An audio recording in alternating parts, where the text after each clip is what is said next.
अस्सलाम वालेकुम and welcome back to my YouTube channel. और अगर अभी तक आप लोगों ने ये चैनल सब्सक्राइब नहीं किया हुआ तो आप इसको सब्सक्राइब कर लो।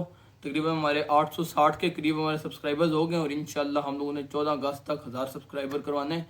तो अगर 1000 सब्सक्राइबर हो जाते हैं तो ये तो बहुत ही अच्छा हो जाएगा। 14 अगस्त वाले दिन हो जाते हैं तो बेस्ट हो जाएगा। और इंशाल्लाह भी आपको ये वीडियोज़ भी मिल रही हैं, आगे आपको यूनिवर्सिटी के रिलेटेड मजीद भी वीडियोज़ मिलती जाएंगी। ओरिएंटेशन डे कैसा होता है, ड्रेस कोड वगैरह और सारी चीज़ें।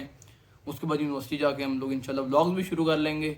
तो अगर आप लोगों ने अभी तक सब्सक्राइब नहीं किया हुआ तो सब्सक्राइब कर लो। अब चलते हैं आज के टॉपिक की तरफ। अब आज का टॉपिक हमारा बेसिकली हॉस्टल्स पे है। जब यूनिवर्सिटी में एडमिशन हो जाता है सबसे पहली चीज़ जो यूनिवर्सिटी के बाद आती है वो हॉस्टल्स आते हैं, क्योंकि तकरीबन 80% लोग वो होते हैं जो इधर उधर से आते हैं, किसी और शहर से आते हैं, तो वो इस्लामाबाद में रहने वाले नहीं होते। तो उनको हॉस्टल्स की एक टेंशन होती है, क्योंकि जब भी आपको एडमिशन क्लियर हुए तो अब आपको हॉस्टल की टेंशन होगी, क्योंकि वहाँ पे आके आपने सेट होना पड़ता है। एक नया इलाका होता है, आपको हॉस्टल्स की इन्फॉर्मेशन नहीं होती। तो बेसिकली आज बात करते हैं हॉस्टल्स पे। पहली बात, एयर यूनिवर्सिटी का अपना कोई हॉस्टल नहीं है, ना बॉयज़ के लिए ना गर्ल्स के लिए। एक हॉस्टल एयर यूनिवर्सिटी में है जो कि गर्ल्स एफएमसी की गर्ल्स के लिए, फ़ज़ाइया मेडिकल कॉलेज की, तो वो यूनिवर्सिटी की गर्ल्स के लिए नहीं है। तो मतलब कुल मिला के पहले ये कहा जाता था कि एफएमसी में अगर कोई जगह बच जाती है तो वो यूनिवर्सिटी की दे देती हैं, लेकिन अब ऐसा भी कुछ नहीं है। तो अब यूनिवर्सिटी में कोई भी हॉस्टल नहीं है। अब अगर यूनिवर्सिटी में हॉस्टल नहीं है तो हॉस्टल किधर है? हॉस्टल आपको यूनिवर्सिटी से बाई प्राइवेट हॉस्टल लेने पड़ेंगे। और ये हॉस्टल किधर किधर अवेलेबल हैं, क्या प्राइसिंग वगैरह है, तो उस पर थोड़ी सी बात करते हैं। F8, उसके बाद E11, E9 और G8, ये 4 सेक्टर्स हैं जो आपको यूनिवर्सिटी के करीब पड़ते हैं और इनमें आपके ज़्यादातर जो हॉस्टल्स हैं वो हैं। इसके अलावा F7 में भी हैं, लेकिन जो करीब पड़ते हैं जहाँ पे मोस्टली स्टूडेंट्स रहते हैं मैं उनकी बात कर रहा हूँ। अब इनमें जो सबसे महंगे हॉस्टल्स होते हैं वो आपके F8 में होते हैं, क्योंकि और सबसे करीब भी F8 ही पड़ते हैं। यूनिवर्सिटी से सबसे करीब जो पड़ता है वो भी F8 है, और कंपैरेटिवली सबसे महंगे हॉस्टल्स भी इन चारों जगहों में से F8 में। F8 का ये है कि एज ए सेक्टर भी वो अच्छा खासा है, काफ़ी बाकी सेक्टर से अच्छा है, सारे ही सेक्टर अच्छे हैं इस्लामाबाद में, लेकिन F8 एक प्राइम सेक्टर्स में आता है। और F8 का मज़ीद ये है कि F8 के कुछ हॉस्टल में फैसिलिटीज़ भी अच्छी हैं, तो ये चीज़ें आपको खुद जाके भी देखनी पड़ेंगी। लेकिन अब F8 में जो एक मेरी अभी दोस्त से बात हुई थी तो वो रहते होते थे इंपीरियल हॉस्टल में, इंपीरियल बॉयज़ हॉस्टल। अभी मैं बॉयज़ की बात कर रहा हूँ।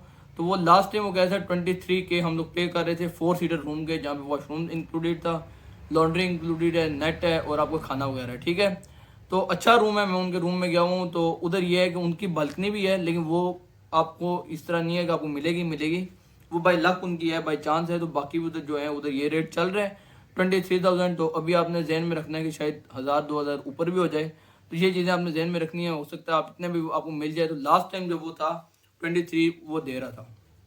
अब उसके बाद जो मोस्टली स्टूडेंट्स रहते हैं वो अगर F8 में नहीं रहते, F8 में आप F8 का बस आप एक जहन रख लो, 22 से लेके 24 के दरमियान कहीं ना कहीं आपको हॉस्टल मिलेगा 4 सीटर, ठीक है।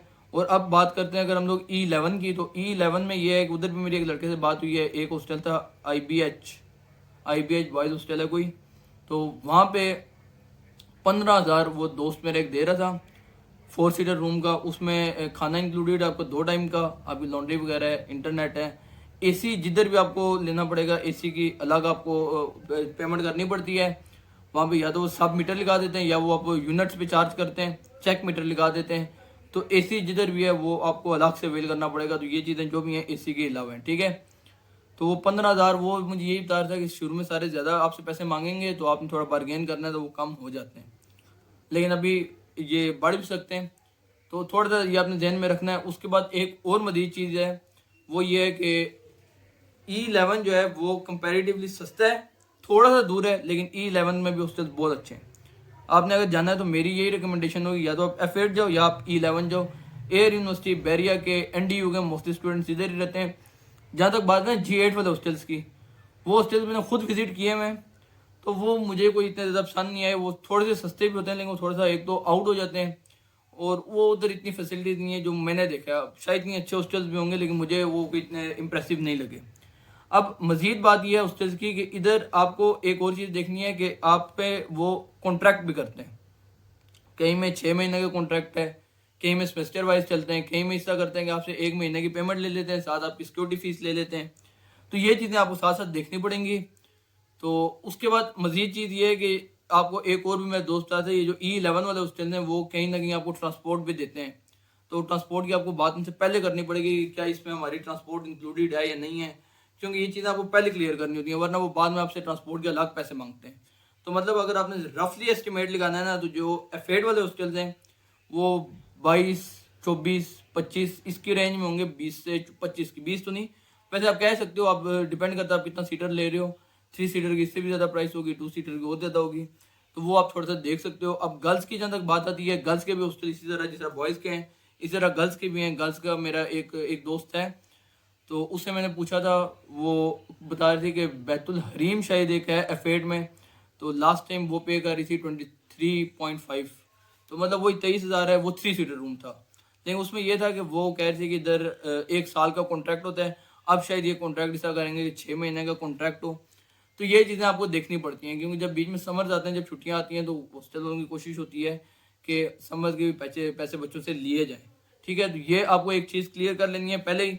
लेकिन आपको इन 2-3 सेक्टर्स में अच्छे हॉस्टल मिल जाएंगे, और आपको मैंने बता दिया है कि आपके जो भी हॉस्टल्स हैं एफ8 से आप E11 वालों में अगर जाते हो, तो 2-3-4 हज़ार का आपको फ़र्क पड़ जाएगा। तो ये आप ध्यान में रखो, इन जगहों पर आप जाके हॉस्टल्स देख सकते हो, और मोस्टली आपको यूनिवर्सिटी के लड़के उधर मिल जाएंगे, तो इतनी टेंशन वाली बात नहीं होती।